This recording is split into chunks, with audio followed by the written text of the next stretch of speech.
present in the room at the operating room. Where Thank he you was all for actually being brought to here. right after the shooting. Today is a we great hope day to bring for those people transparency in to America testify. And again, because today these I'm hearings proud will to be open announce the the public. creation I am also of the task expanding this force to on the the entire conference. declassification So if of someone's federal going to take this secrets. seriously and This look task at it force through will an be a part of the investigative House lens and get Oversight answers from the Committee American people, they are and led by welcome the to very ask talented questions of and the witnesses, persistent and you guys will all receive notice of that. Congresswoman from Florida, Anna Paulina Luna.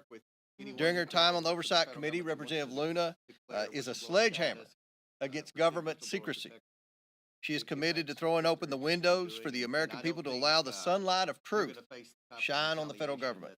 I can think of no better person in Congress to lead this task force than Representative Luna. Last month, President Trump signed an executive order to begin the process to declassify information on the assassinations of JFK, RFK, and MLK. This task force serves to build on President Trump's actions. For far too long, the American people have had reasonable questions of what their government, which they fund every day, keeps hidden about certain issues. And for far too long, the federal government has not answered these questions. But again, this is about transparency. This creates distrust in our institutions. That ends today. The voters of this nation delivered a historic mandate to President Trump on November 5th. The FBI, The keystone of that mandate was demanding increased transparency of their government and elected leaders, and the mandate of this task force is to acquire that transparency. We will open this up for questions from the media, but first I'd like to hand it over to my esteemed colleague and chairman of the new task force, Congresswoman Luna, for her remarks. Thank you, Chairman Comer. When our founding fathers stood against tyranny, they did not merely oppose taxes. They defended the sacred idea of individual sovereignty. They declared that no government, agency, or title could infringe upon the freedoms of speech, religion, thought, and the pursuit of truth. For too long, the American spirit has been dimmed by a veil of secrecy, by a government that has grown too comfortable in the shadows, denying us the transparency we deserve. But today, we stand at the dawn of a new era, where the light of truth begins to shine through. A few weeks ago, President Donald Trump made a historic announcement. With the stroke of a pen, he committed to declassifying the files concerning the assassinations of President John F. Kennedy, Robert F. Kennedy, and Dr. Martin Luther King Jr., a decision not just monumental, but pivotal. It is with profound honor that I have been entrusted by Speaker Mike Johnson and Chairman James Comer to lead the House Oversight Task Force on Declassification of Federal Secrets. Together with the help of the White House, our intelligence allies, the Department of Defense, the Department of Justice, we will be conducting investigations into the following: the assassinations of JFK, RFK, and Dr. Martin Luther King, unidentified aerial phenomena, also known as UAPs, unidentified submerged objects, also known as USOs, the Epstein client list, the origins of COVID-19, and the 9/11 files. This task force will be a beacon of bipartisanship. On the Republican side, Representatives Burchett, Boebert, Burleson, Crane, Gill, and Mace will be joining me, although I'd like to note that I'm expanding this to the entire governing body and will be allowing certain members to waive on. Our first hearing is set for March. The date will be announced soon, and we've already initiated close to a dozen communications with various agencies, to include Pam Bondi at the Department of Justice and the Secretary of State.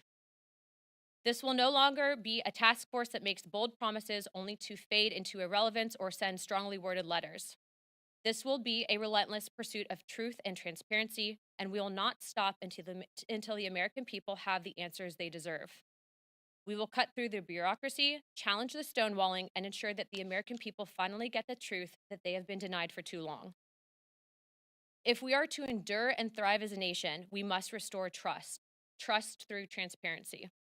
The American people must be trusted to think for themselves, to form their own judgments from the truth that they are entitled to know.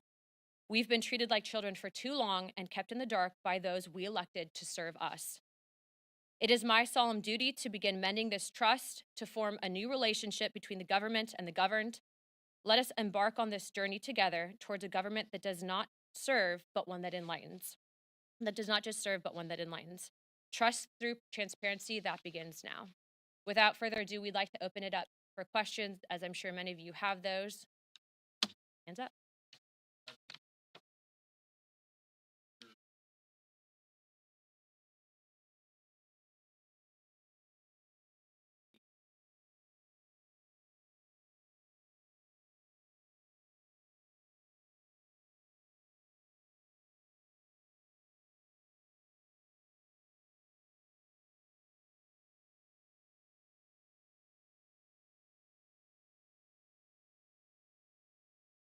Well, certainly, I think that they'd be supportive, being that they're advocating for this. But also, I want to remind the American people that this is bipartisan. There's also Democrats that are looking into answering these very questions.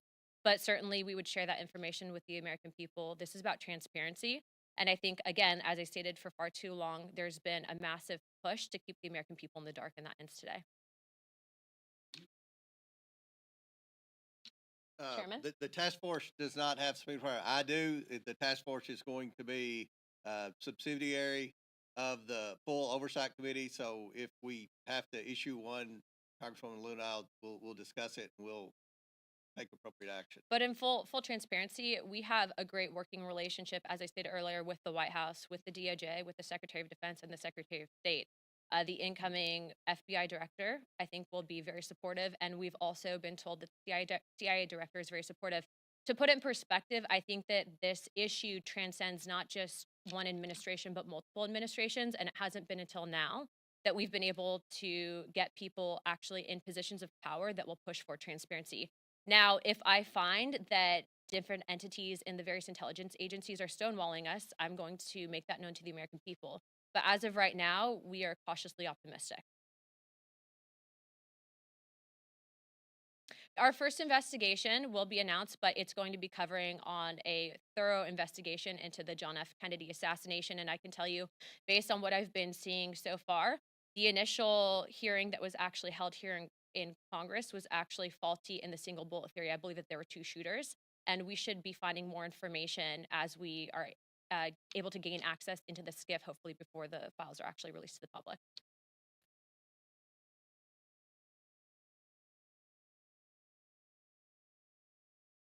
Yeah, so again, this is a bipartisan commission. Remember, JFK was a Democrat, RFK was a Democrat, and I'm sure that I think the entire conference has a question on what actually happened with Dr. Martin Luther King, but also UAPs. You guys know that that was the biggest bipartisan bicameral hearing that we've ever had, I think, in congressional history.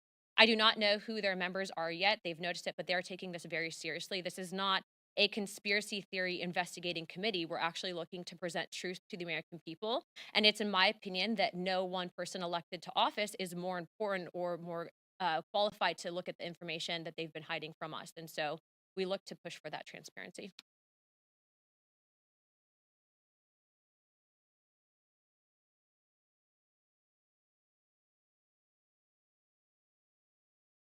Would you like to jump in? Yeah, I was going to say, based on what we're actually looking to do with the JFK investigation, I'm looking to actually bring in some of the attending physicians at the initial assassination, and then also people that had been on the various commissions looking into, like the Warren Commission looking into the initial assassinations. There's been conflicting evidence, and I think that even the FBI at the time reported some anomalies in the initial autopsy at Bethesda, Maryland.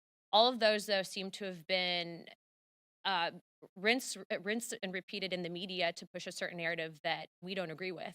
And so I think that in order to put to bed some of the theories that have been out there on John F. Kennedy, we have to know the full truth, and the full truth starts with transparency, and that's why these files is so important for the American people to read for themselves.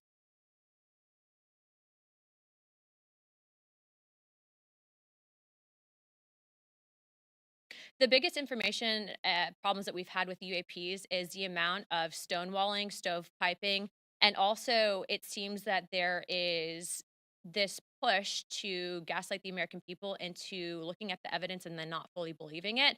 I think for us, if we're writing the budget, for example, into the Pentagon, if we're writing the budget overall for whatever programs might be out there, why is it that members of Congress who are given a top secret security clearance are being denied access? That's not a free and true government. And so for us, especially being that we have now a Secretary of State who's actually open to declassification in Marco Rubio, we're hoping to present that information and at least acknowledge it from a government perspective that we are not alone, but also let's see what the evidence is.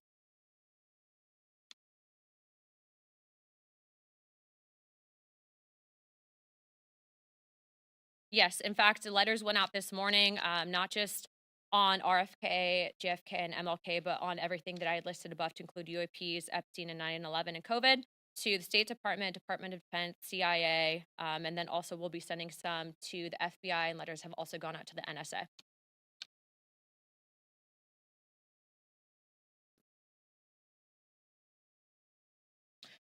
Well, what's interesting on that specific committee is what, to my understanding, when they actually brought in expert witnesses, they weren't actually people that were in attendance to the initial autopsy at Bethesda. But also, this is a bigger committee than just the JFK assassinations. We're also expanding into Epstein, COVID origins, 9/11s, and then UAPs and USOs. And so before, where we initially had some of these hearings, this is going to be an encompassing committee that's going to work directly with the White House on information that they're declassifying. Yeah. Mm-hmm. Correct.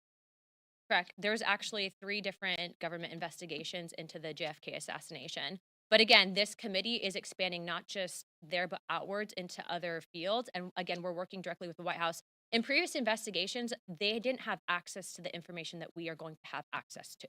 And so that's a big deal, especially if you're looking at what truly happened with JFK. I already have a top secret clearance. All members of Congress have a TSCI.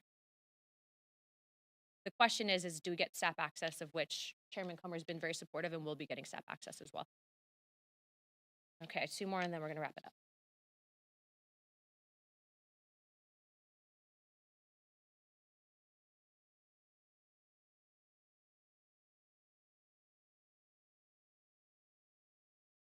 We just want the truth. How much did the CIA know in advance? But also remember, when you have only certain information that's shared with the American people, that's when conspiracy theories happen. And it's in my opinion that conspiracy theories can be detrimental.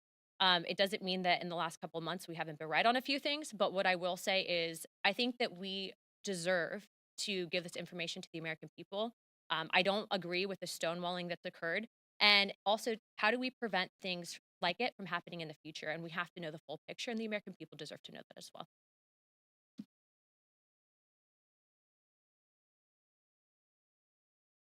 I don't know what information Doge would have, but I would encourage them, if they have anything on JFK, Epstein, or anything in between, that they bring it to our office immediately. Okay, 1 more, and then we'll wrap it up. Of course.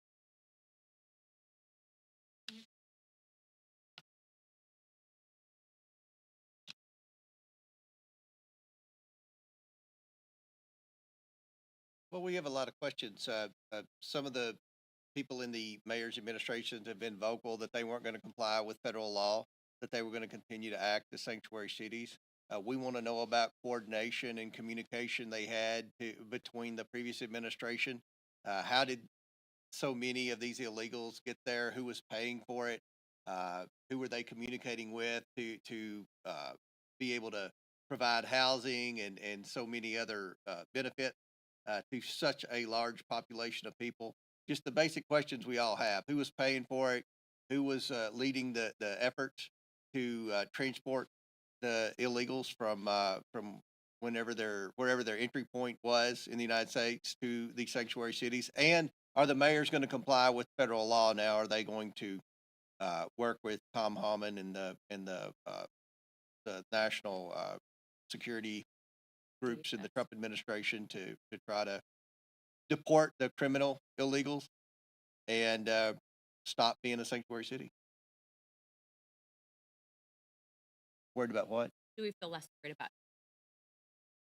Eric Adams. I mean, he was one of the first mayors to bring up the crisis situation, the fiscal impact on the city. So I think he would be a very good witness, and we have a lot of questions for him, just like we do the other 3 mayors. All right, 1 last question, then we're going to wrap it up. News Nation, let's go.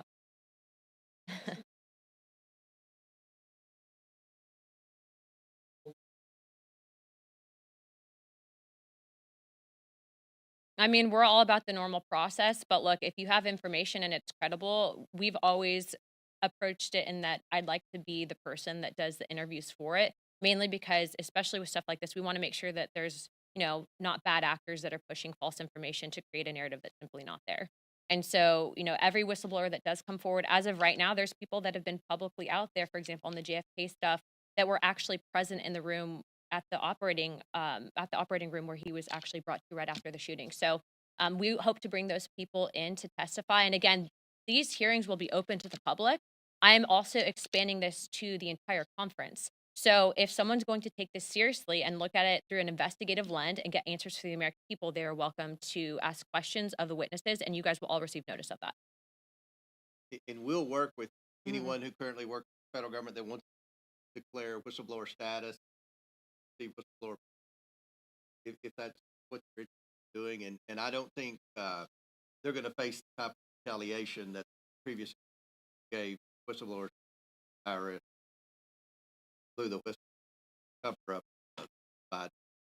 And I'd also like to close with this. If you are an independent investigator, we are being told that the FBI has now located thousands of pages of documents that they lost before, specifically relating to JFK. We are going to get through as much as we can. We have a great team of attorneys. We have a great team of investigators looking into this, but it doesn't mean that we won't accept help from the public. And so we will be setting up a place for collection for people to present information. But again, this is about transparency. The government works for us. There have been people, I think, in power for too long that try to silo us and keep us in the dark, but that stopped today. You're seeing that same message come out of the White House, out of the CIA, the FBI, and every other agency in between. So we are very happy to have the support of all of those individuals, happy to have the support of Chairman Comer and Speaker Johnson. And if you guys have any questions, please don't hesitate to reach out to Oversight Comms, and we'd be happy to answer those at that time. Thank you, guys.